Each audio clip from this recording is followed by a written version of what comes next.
ജാലിയൻ വാലാബാഗ് കൂട്ടക്കൊല ഇന്ത്യൻ സ്വാതന്ത്ര്യ സമര ചരിത്രത്തിലെ ഏറ്റവും ദാരുണവും വേദനാജനകവുമായ ഒരു അധ്യായമാണ്. 1919 ഏപ്രിൽ 13 പഞ്ചാബിലെ അമൃത്സറിലുള്ള ജാലിയൻ വാലാബാഗ് മൈതാനത്ത് വെച്ചാണ് ഈ ക്രൂരമായ കൂട്ടക്കൊല നടന്നത്. വിചാരണ കൂടാതെ ആരെയും തടവിലിടാൻ ബ്രിട്ടീഷ് സർക്കാരിന് അധികാരം നൽകുന്ന റൗലറ്റ് ആക്ട് എന്ന കറുത്ത നിയമത്തിനെതിരെ ഇന്ത്യയിലുടനീളം ശക്തമായ പ്രതിഷേധം നിലനിന്നിരുന്നു. റൗലറ്റ് ആക്ട് എന്നത് ഇന്ത്യൻ സ്വാതന്ത്ര്യ സമരത്തെ അടിച്ചമർത്താൻ വേണ്ടി ബ്രിട്ടീഷ് ഭരണകൂടം കൊണ്ടുവന്ന ഏറ്റവും കിരാതമായ നിയമങ്ങളിൽ ഒന്നാണ്. 1919 മാർച്ചിലാണ് ഇംപീരിയൽ ലെജിസ്ലേറ്റീവ് കൗൺസിൽ ഈ നിയമം പാസാക്കിയത്.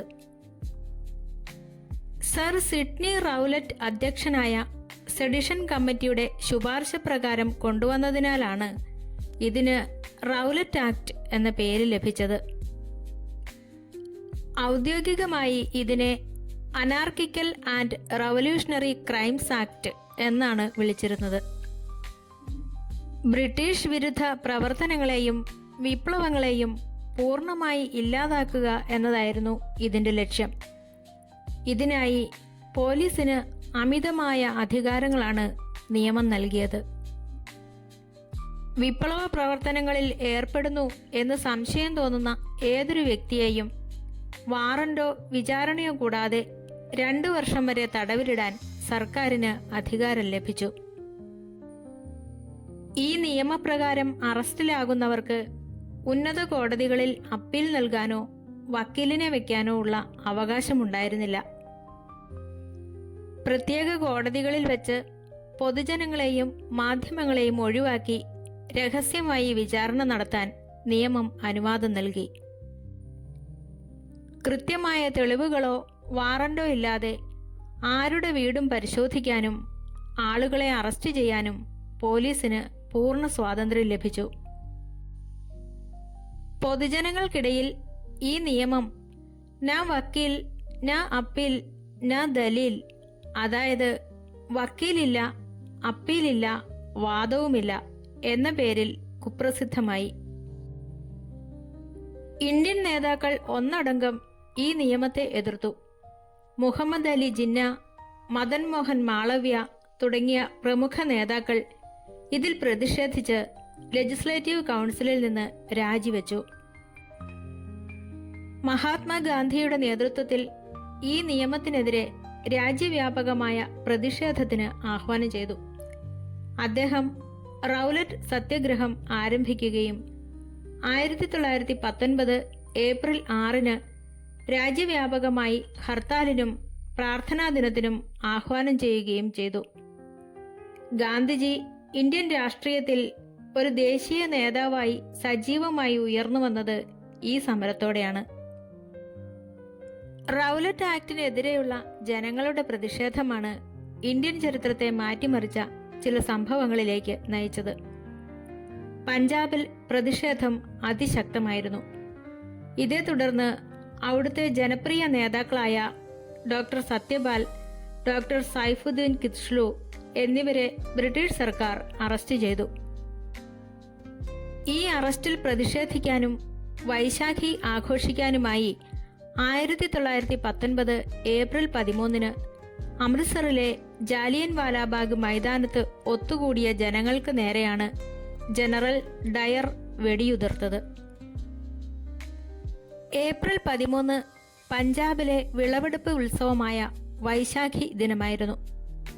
റൗലറ്റ് നിയമത്തിനെതിരെയുള്ള സമാധാനപരമായ പ്രതിഷേധത്തിനും ഒപ്പം വൈശാഖി ആഘോഷങ്ങൾക്കുമായി സ്ത്രീകളും കുട്ടികളുമടക്കം 10,000-ഓളം ആളുകൾ ജാലിയൻ വാലാബാഗ് മൈതാനത്ത് ഒത്തുകൂടിയിരുന്നു. ഈ സമയം ബ്രിഗേഡിയർ ജനറൽ റെജിനാൾഡ് ഡയറിന്റെ നേതൃത്വത്തിലുള്ള ബ്രിട്ടീഷ് സൈന്യം മൈതാനം വളഞ്ഞു. ചുറ്റും ഉയർന്ന മതിലുകൾ ഉണ്ടായിരുന്ന ആ മൈതാനത്തിന് പുറത്തേക്ക് കടക്കാൻ ഇടുങ്ങിയ ഒരു വഴി മാത്രമേ ഉണ്ടായിരുന്നുള്ളൂ. ആ വഴി സൈന്യം പൂർണ്ണമായി തടഞ്ഞു. യാതൊരുവിധ മുന്നറിയിപ്പ് നൽകാതെ ജനക്കൂട്ടത്തിന് നേരെ വെടിയുതിർക്കാൻ ജനറൽ ഡയർ ഉത്തരവിട്ടു. വെടിയുണ്ടകൾ തീരുന്നതുവരെ ഏകദേശം 10 മിനിറ്റോളം ഈ ക്രൂരത തുടർന്നു. പരിഭ്രാന്തരായ ജനങ്ങൾ വെടിയുണ്ടകളിൽ നിന്ന് രക്ഷപ്പെടാൻ മൈതാനത്തുണ്ടായിരുന്ന കിണറ്റിലേക്ക് ചാടി. ഔദ്യോഗിക കണക്കുകൾ പ്രകാരം 379 പേർ മരിച്ചുവെന്നാണ് പറയുന്നതെങ്കിലും 1000-ലധികം ആളുകൾ കൊല്ലപ്പെടുകയും അതിലേറെ പേർക്ക് പരിക്കേൽക്കുകയും ചെയ്തു എന്നാണ് യഥാർത്ഥ കണക്കുകൾ സൂചിപ്പിക്കുന്നത്. ബ്രിട്ടീഷ് സർക്കാരിന്റെ നടപടിയിൽ പ്രതിഷേധിച്ച് ഇന്ത്യയിലെ പ്രമുഖ വ്യക്തികൾ തങ്ങൾക്ക് ലഭിച്ച ബഹുമതികൾ ഒഴിഞ്ഞുവെച്ചു. ഈ കൂട്ടക്കൊലയിൽ പ്രതിഷേധിച്ച് രവീന്ദ്രനാഥ ടാഗോർ ബ്രിട്ടീഷ് സർക്കാർ തനിക്ക് നൽകിയ നൈറ്റ്ഹുഡ് പദവി ഉപേക്ഷിച്ചു.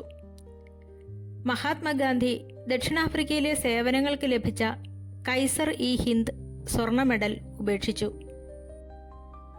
മഹാത്മാഗാന്ധി ബ്രിട്ടീഷുകാരുടെ നീതിന്യായ വ്യവസ്ഥയിലുള്ള വിശ്വാസം പൂർണ്ണമായും കൈവിടുകയും സ്വാതന്ത്ര്യ സമരത്തെ കൂടുതൽ ശക്തമാക്കിക്കൊണ്ട് നിസ്സഹകരണ പ്രസ്ഥാനം ആരംഭിക്കുകയും ചെയ്തു. ഇന്ത്യൻ സ്വാതന്ത്ര്യ സമരത്തിന്റെ ഗതി തിരിച്ചുവിട്ട ബ്രിട്ടീഷ് ഭരണത്തിന്റെ ക്രൂരത ലോകത്തിനു മുന്നിൽ തുറന്നു കാട്ടിയ സംഭവങ്ങളിലൊന്നാണ് ജാലിയൻ വാലാബാഗ് കൂട്ടക്കൊല. ഇതിന്റെ ഫലമായി തുടക്കത്തിൽ ബ്രിട്ടീഷ് നീതിന്യായ വ്യവസ്ഥയിലും ഭരണത്തിലും ചെറിയ രീതിയിലെങ്കിലും വിശ്വാസമർപ്പിച്ചിരുന്ന മിതവാദികളായ ഇന്ത്യൻ നേതാക്കൾക്ക് ആ വിശ്വാസം പൂർണ്ണമായി നഷ്ടപ്പെട്ടു. ബ്രിട്ടീഷുകാരെ ഇന്ത്യയിൽ നിന്ന് പുറത്താക്കാതെ രാജ്യത്തിന് രക്ഷയില്ല എന്ന് ജനങ്ങളും നേതാക്കളും ഒരുപോലെ തിരിച്ചറിഞ്ഞു. ഈ കൂട്ടക്കൊലയാണ് മഹാത്മാഗാന്ധിയെ ബ്രിട്ടീഷ് വിരുദ്ധ സമരങ്ങളുടെ മുൻനിരയിലേക്ക് എത്തിച്ചത്.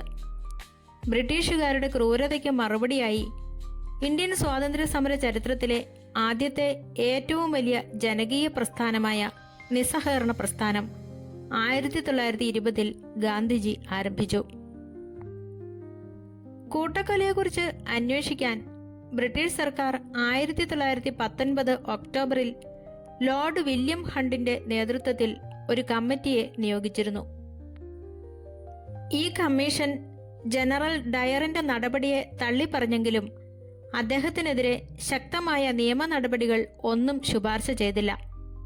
തുടർന്ന് ജനറൽ ഡയറിനെ ഔദ്യോഗിക പദവികളിൽ നിന്ന് നീക്കുകയും അദ്ദേഹം ബ്രിട്ടനിലേക്ക് മടങ്ങുകയും ചെയ്തു. ഹണ്ടർ കമ്മീഷന്റെ ഈ മൃദു സമീപനം ഇന്ത്യക്കാരുടെ അമർഷം ഇരട്ടിയാക്കി. ഗാന്ധിജിയുടെ അഹിംസാ മാർഗങ്ങൾക്ക് പുറമെ ഭഗത് സിംഗ്, ചന്ദ്രശേഖർ ആസാദ് തുടങ്ങിയ യുവാക്കൾ നയിച്ച സായുധ വിപ്ലവ പ്രസ്ഥാനങ്ങൾക്ക് ഈ സംഭവം വലിയ ആവേശം നൽകി. ബ്രിട്ടീഷുകാരെ ശക്തി കൊണ്ട് നേരിടണം എന്ന ചിന്ത യുവാക്കൾക്കിടയിൽ ശക്തമായി. ദുരന്തത്തിന് സാക്ഷിയായ ഉദ്ധം സിംഗ് എന്ന വിപ്ലവകാരി ഈ ക്രൂരതയ്ക്ക് പ്രതികാരം ചെയ്യാൻ തീരുമാനിച്ചു. വർഷങ്ങൾക്ക് ശേഷം 1940 മാർച്ച് 13-ന് ലണ്ടനിലെ കാക്സ്റ്റൺ ഹാളിൽ വെച്ച് കൂട്ടക്കൊല നടക്കുന്ന സമയത്ത് പഞ്ചാബ് ലഫ്റ്റനന്റ് ഗവർണറായിരുന്ന മൈക്കൽ ഒ ഡയറെ ഉദ്ധം സിംഗ് വെടിവെച്ചു കൊന്നു. വെടിവയ്പ്പിന് ഉത്തരവിട്ട ജനറൽ റെജിനാൾഡ് ഡയർ അതിനു മുമ്പ് തന്നെ രോഗബാധിതനായി മരണപ്പെട്ടിരുന്നു. ചുരുക്കത്തിൽ ജാലിയൻ വാലാബാഗ് കൂട്ടക്കൊല ബ്രിട്ടീഷ് സാമ്രാജ്യത്വത്തിന്റെ അന്ത്യത്തിന്റെ തുടക്കമായിരുന്നു. അത് അതുവരെ ചിതറിക്കിടന്നിരുന്ന പ്രാദേശിക പ്രതിഷേധങ്ങളെ ഒരു വലിയ ദേശീയ പ്രസ്ഥാനമായി ജ്വലിപ്പിച്ചു. ഇത് ബ്രിട്ടീഷ് ഭരണത്തിനെതിരെ ഒന്നിച്ചു പോരാടാൻ ഇന്ത്യക്കാരെ കൂടുതൽ പ്രേരിപ്പിച്ചു.